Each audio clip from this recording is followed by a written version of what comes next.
I think that they are around us, just in another form. You know, they're here. You know, they're with us all the time. I think that the evidence is so strong that we can predict where this is going to wind up. The idea of the survival of something one day is going to be good, solid science. And the people who don't believe in this are going to be viewed as cranks and deviants. It is impossible for the human mind to conceive of a time when it no longer exists, when consciousness does not exist. So we invent all kinds of scenarios to believe that something of awareness will still go on when we are dead.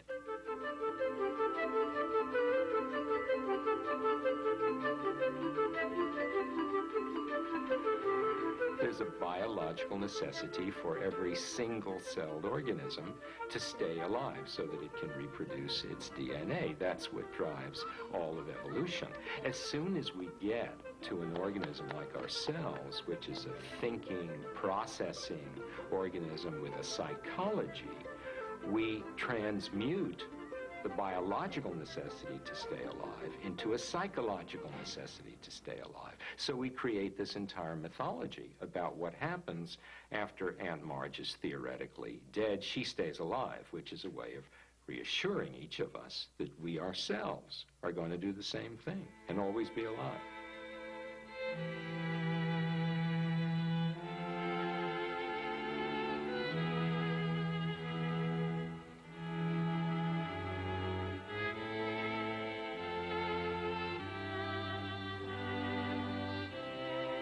Our obsession with needing to believe that there is something after death has been magnified by modern technological medicine. A couple of generations ago, when people died at home, we watched the reality of death. Death is a process. Death is not an acute event. We would watch events unfurl, as it were, until finally that person died. It was a natural phenomenon. It was expected. It was understood. There was a lot of experience with it because so many more people died, and died at home right in front of us.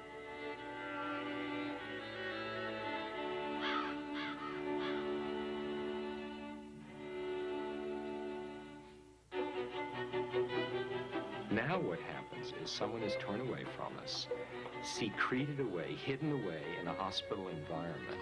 We don't see any of the natural unfolding.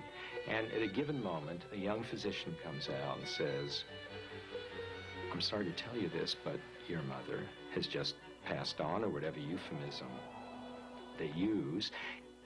But there's got to be more. There's a need to hold on to that person. There's a need to see a continuity, that this has not ended so abruptly. And I think that adds to the entire mix, and it's one of the reasons for this huge explosion in people's seeking out that something else, seeking out the extra days and weeks of what you might call post-death life.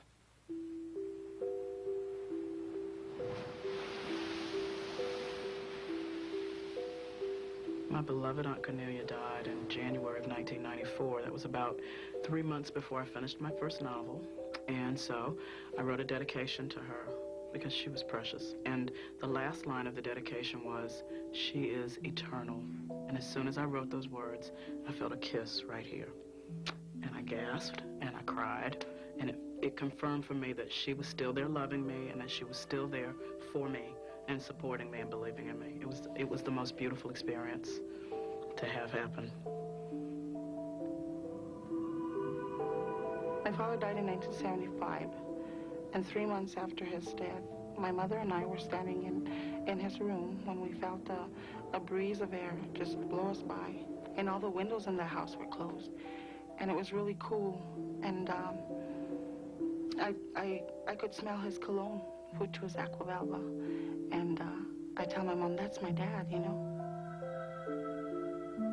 In 1971, my older brother passed away from cancer. And about 3 months after he passed away, he woke me up in the middle of the night. And he was at my doorway, standing regular, with clothes on, with a background behind him, a little like a yellowish background behind him. And he said, I just want to let you know that I'm okay. I knew it actually happened. I knew it wasn't a dream. Have I ever had an after-death communication? Of course I have. My mother died when I was 11, and I would communicate with my mother. I knew that this was not real, and I also knew, even at the age of 11, that I had to do it. I had to keep her alive in some way, because I couldn't let her go. That's a very different thing, though, than people who honestly believe that that person they're communicating with exists in some intellectual or spiritual form, and that the communication is true.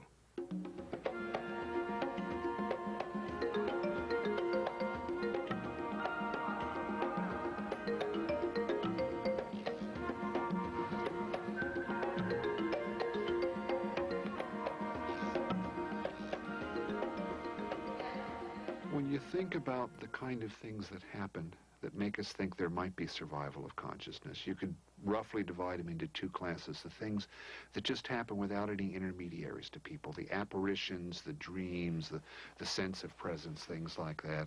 And then there's the things that are literally mediated by people who call themselves mediums. Now, there is a male who is coming through who I see is filling up with fluids, which means he either passed from pneumonia or he had some type of congestive heart failure. Do you understand that? That would probably be my father.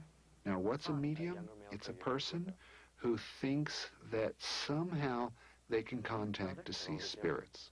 Now, I say somehow because that's about as precise as we can get at this point. I can feel his presence. I just can't hear him. But I can feel him. He had a tracheotomy. We could call it, say, telepathy, okay? If telepathy is mind-to-mind communication and a mind survives death, then supposedly the mind of the medium could telepathically communicate with the mind of the spirit, and that sounds like we're getting more precise. But while we know that telepathy occurs, we don't understand it. It's not mind reading. It is telepathic. It's a telepathic communication between the soul of the other side and me. And it's during that exercise, that telepathic bridge that's created, that I will clairvoyantly, clairaudiently, clairsentiently be able to interpret the symbology of what's coming through. Who had the chicken running in the backyard? This is connected to Anna or Anthony? My grandmother, who was Anna, her sister had a chicken farm in Long Island. Oh, I think that might be significant. How many else had chicken farms in Long Island? I think that, quote, a good medium, I don't think there is such a thing. But some people are skilled because they've interacted with people and they give a kind of psychological counseling and they can read the expression of the person and to give back responses that may work better than others. Because your mom is coming through.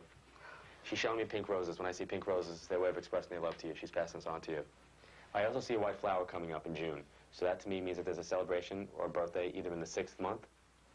You understand that? It's my birthday. Happy birthday from your mom. But this is a kind of psychological interaction, interpretation, and not communication with the dead beyond. She's telling me to talk about a dress. This dress has some type of specific connection to her. Either you have her dress and you were smelling it, but she's telling me to talk about some type of clothing issue, and I feel like I'm smelling it. Do you understand that? Yes. Okay, she's telling me she was with you when you were doing this? When he was talking about smelling an article of clothing, I was actually doing that. I was smelling my mother's robe maybe a month ago. And you tend to remember the hits. A medium may give you 20 responses to a question, and that medium may be wrong on 18. Are you one of 3? No. How many? But the 2 he got. He said that my brother had lung cancer, and he did. Okay. Is your sister older? Younger. Is her mother passed? No. Your mom's mom is here? Yes. But the dates were wrong, the places were wrong, and many other things were wrong. So I don't know if you're contemplating having a child? No. Okay. But people are so eager to think that there's contact with the dead that they focus on the hit that he or she may have gotten. My field has a bullseye on it, and people are constantly trying to shoot us down. So I try to be as specific as I can so that people have to say, well, you know, such and such could have been a general thing. But what about this? Now, somebody, again, has a very weird, this is like the weird name corner. Somebody has a weird name that sounds like Inky or Pinky. My son. What's the name? No, we call him Binky. Binky. Belief in an afterlife gives consolation to people. Before, I was going to, with the bee, the crazy bee sound you mentioned. It gives them a kind of crutch to lean on, to get through adversity.